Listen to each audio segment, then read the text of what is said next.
Fidju warti hundu ittugo yaware, warti festival manga à Makka. Alors, installez-vous bien, je vais vous parler de 2 points aujourd'hui. D'abord, je vais rentrer en arrière, vous parler de ce qui s'est passé Garayado, puisque j'ai vu des interviews sur STV. On a interrogé certaines personnes. Et aussi, je veux attirer l'attention des gens. Je ne sais pas si vous avez constaté ça, mais moi, j'ai longtemps observé ça et que je voulais en parler en fait. Je vais donc vous parler de comment ici, dans cette tension au nord, on nous durcit la vie. On nous durcit la vie. Et c'est là, j'ai observé ça à chaque fois qu'il y a un événement. Nous savons tous de façon générale ici au Cameroun, tout ce qui monte ne descend pas. Tout ce qui monte ne descend pas. Tout ce qui augmente ne baisse jamais. Par exemple, si on vous vend un truc à 800 francs et qu'un jour c'est parti à 1200 le prix, même si ça revient à 1000 francs, les vendeurs ne changeront jamais et jamais de prix. Donc, tout ce qui monte ne descend pas. On doit seulement s'adapter. Et surtout en Gandéré. Gandéré est listé parmi les villes, donc la première ville même la plus chère du Cameroun, Gandéré est listée. Alors qu'on n'a rien. Même à Garoua, les choses sont moins chères. Partout, les choses. En Gandéré, même si c'est quoi, c'est augmenté seulement. Le truc qui se vend à 500, tu trouves ça à 700 francs. Donc, on nous durcit la vie. Je vous explique comment on nous fait ça. Nous avons une certaine mentalité là. Je ne sais pas si vous avez compris ça. Ici au nord, nous avons une mentalité de difficulté en fait. Je vous explique ce qui s'est passé pendant les Jeux universitaires et aussi pendant l'événement du touristique, quand on avait fermé touristique, quand on a suspendu touristique. Parlons du touristique. Quand on a suspendu touristique, la ligne Garoua-Maroua, vous savez, en 80% c'est touristique. Le carburant n'a pas augmenté. Mais les gens qui travaillent avec des petits véhicules, là, carrément ils ont triplé le prix. Tu veux pas, tu laisses. Dès qu'il y a un événement, les gens cherchent seulement à rendre plus difficile encore l'accès. Alors que c'est quand il y a un événement difficile qu'on cherche à alléger la situation de population. Donc il n'y a pas de touristique, les chauffeurs et tout ça, ils ont profité pour grimper leurs prix en fait. Tout ça fait partie de la mentalité de difficultés qu'on a ici. Deuxième événement, les Jeux universitaires. Les Jeux universitaires, il y a des gens qui font des mouvements, la ville est dans. Les taxis sont un peu rares. Et subitement, les taximans, les conducteurs de taxi ont profité pour aussi frapper les prix. Souvent, tu trouves un taxi à 500 francs au lieu de 350 et pas moins de 400 francs. Donc, les gens profitent de ces petits événements pour récolter les 50 qui ne servent à rien. Ça ne sert à rien les 50 là. Ça ne sert à rien. J'avais pris un taxi comme ça, on était à 4. J'étais avec 2 personnes comme moi et puis un petit bébé. Un bébé de 3 ans comme ça. Et il veut pleuvoir. Le chauffeur nous a pris, ok, vous êtes à 4, payez 4 places. Je dis, mais nous sommes en train, le bébé, on va lui porter. Non, vous ne voulez pas, vous descendez. Vous voyez. Et aussi, la façon de parler aux gens. Les gens ne sont pas polis. Ici, les gens ne sont pas polis. Chacun se croit, je ne comprends pas, chacun se croit comme ça. Tu ne veux pas, vous descendez. Il dit, ah non, ça va, on va... Parce que le pleuvoir, il n'y a pas de taxi, on n'a pas d'autre moyen. On dit, ok, on va partir. Et quand on rentre dans le taxi, on fait 100 mètres, il y a une personne qui stoppe.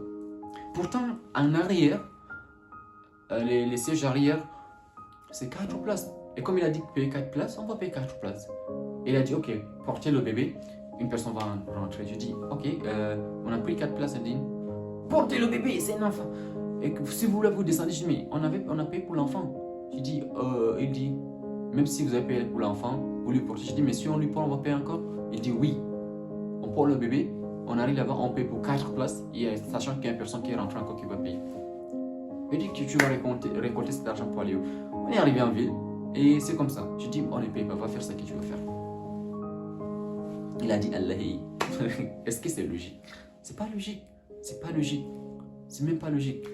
Ok, là, du côté de difficultés qu'on a ici, en fait, la mentalité, et les gens ont tendance à durcir les choses. Même les événements que vous organisez, l'intention est déjà très mal, en fait. L'intention n'est pas claire parce qu'on est rempli de l'hypocrisie. On est rempli de l'hypocrisie. Les gens n'arrivent pas à apprécier ce que vous faites. Mais là, finalement, quand tu apportes une idée, on désapprécie. Tu fais un truc, on veut te décourager. Tu veux faire tes choses, on veut te décourager. Il y a une personne qui est toujours assise comme ça. Lui, il ne fait rien. Il n'a pas de boulot. Il n'a même pas de créativité, il n'a pas des idées, mais tout ce qu'il a, c'est désapprécier les choses. Tu vois? Il désapprouve seulement. Et il met en désaccord. Tout ça, je ne sais pas si c'est pour te décourager, je ne sais pas, c'est quelle mentalité comme ça. Donc, mais le la finama. Quand on dit pas que la finama, godo yota gonde omo la finama jema. Ayata changement, ayata yo sur sa vie, comment il est créatif, comment il se bat. Il est là, il contrôle la vie des gens, mais oh la finama jema. C'est cette mentalité-là qu'on a ici, plein. Les gens organisent les événements dans leur intention, je ne sais pas, c'est pour récolter de l'argent, c'est pour faire quoi, avoir du renommée. On vous appelle, on vous dit de faire des vidéos, de faire les vidéos sur les événements, faites des communiqués, vous faites des communiqués, mais ils utilisent votre audience, votre visibilité, tout le monde le sait. Hein? Et puis, ils viennent merder à la fin, et puis, on vous insulte encore dessus. On vous insulte, c'est ce qui s'est passé avec Garayador. On vous insulte que nous disponibles de solidarité. Vous voulez quel genre de solidarité? On dit comme une non? Hein? C'est quelle solidarité? On fait ce qu'on peut faire. Et chacun se camoufle derrière la solidarité ou le septentrion ou Sahel ou quoi pour faire n'importe quoi. Pour faire n'importe quoi. Il y a des gens comme ça. Et il y a aussi certaines personnes. Dès que tu apprécies leur projet, un truc, ils te prennent pour fan. Il y a des gens comme ça, ce sont des camarades, il y a des gens qui font dans la même chose que je fais. Dès que ton idée est géniale, vraiment, toi. Ou bien, tu peux parler de lui derrière, tu rencontres une personne, une potentielle personne qui peut aider, tu dis, Andy, Wainedo, telle personne, vraiment, il est top, hein, il a de la créativité, il a des idées, mais vas-y, tu expliques, tu apprécies. Dès qu'il entend ça, il croit que tu es son fan maintenant. Maintenant, il commence à te traiter bizarrement parce que tu deviens fan en fait. J'ai rencontré ça aussi. C'est aussi une sale mentalité. Tu n'as rien, tu n'es même pas arrivé quelque part, tu ne connais rien, tu essayes d'évoluer. On apprécie ton projet, tu nous prends pour des fans. Il y a plein de gens comme ça aussi avec cette mentalité. Changez, soyez humble, soyez humble. Tout ça sont des mots qu'on a dans cette société, dans notre société-là. Cette mentalité, on est trop en arrière. Les gens sont là à détecter seulement, à regarder ta vie, à détecter ce qui ne va pas, à parler, alors que eux, ils ne s'améliorent jamais. Ils ne s'améliorent jamais. Moi, je ne comprends pas ça. Moi, je ne comprends pas vraiment. Rien dit doudi, bernde balui. Je suis tout d'abord à 100% sincèrement. Voilà. Diallo adagoyi, mais là finalement. Nous désapprécions.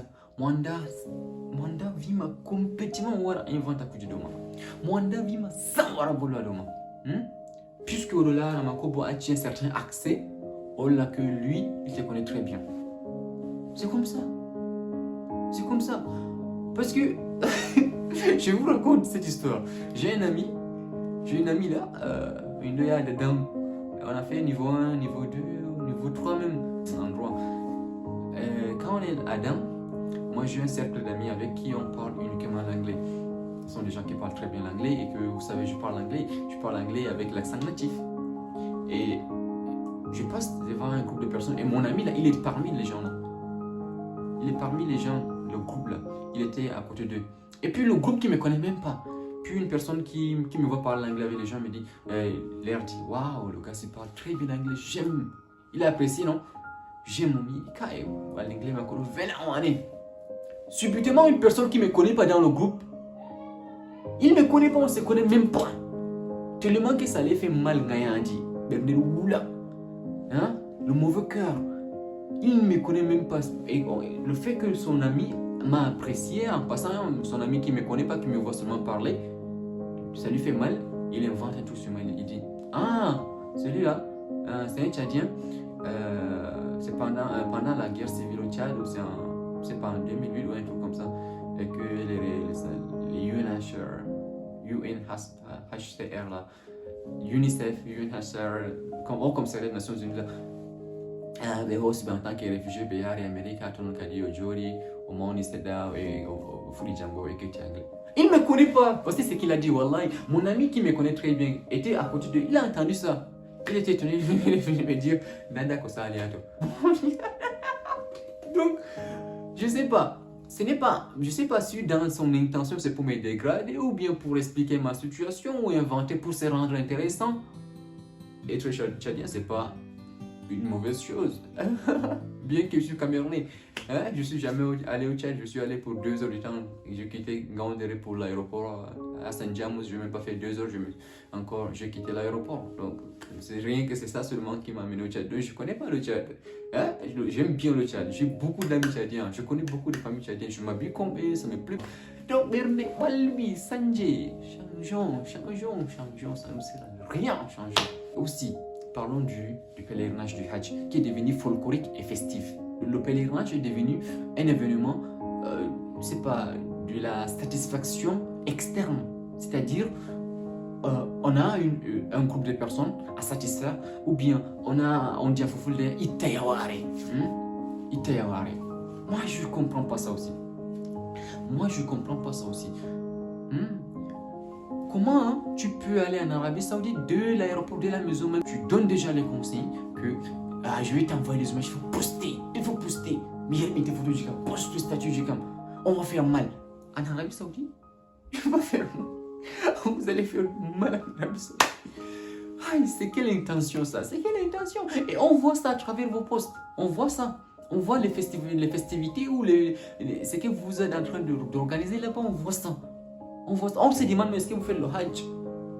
On fait un événement ou bien des règles qu'il faut accomplir dans la discrétion la plus totale. Déjà, tu es parti en Arabie Saoudite. On sait déjà que tu as dit au revoir.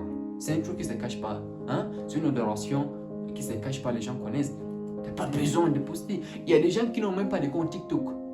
Mais en allant en Arabie Saoudite, ils créent des comptes TikTok pour poster les vidéos des Saoudiens. Puis l'aéroport photo, dans l'avion photo, à l'hôtel photo, arrivée photo. On dit, ok, dès que vous arrivez, allez faire le tawaf, allez faire la circumambulation de la Kaaba. Mais non. D'abord poster, je me débarbouille, les gens sont occupés à poster seulement. On voit ce que vous êtes en train de faire là-bas. On voit ça. On ne sait pas exactement ce qui se passe. Il y a des gens qui s'endettent. On a dit quand tu pars en Arabie Saoudite, c'est quand tu es capable. Mais les gens s'endettent pour aller en Arabie Saoudite. Et pour faire quoi? Pour se faire voir. Est-ce que dans l'Arabie Saoudite, c'est un investissement mondain? Est-ce que l'Amérique, c'est un investissement mondain? Vous nous découragez, hein? Vous nous découragez vraiment. Jusqu'à ce que l'Arabie Saoudite se plaint. Ils disent, il y a trop de photos. Vous faites trop de photos. Le ministère avait interdit ça. On allait confisquer les téléphones des gens dès qu'on les voit en train de faire les photos dans les lieux publics.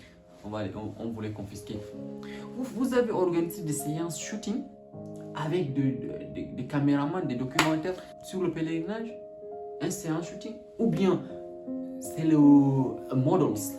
Those people that are, those models, working for big companies, for marks, for big brands.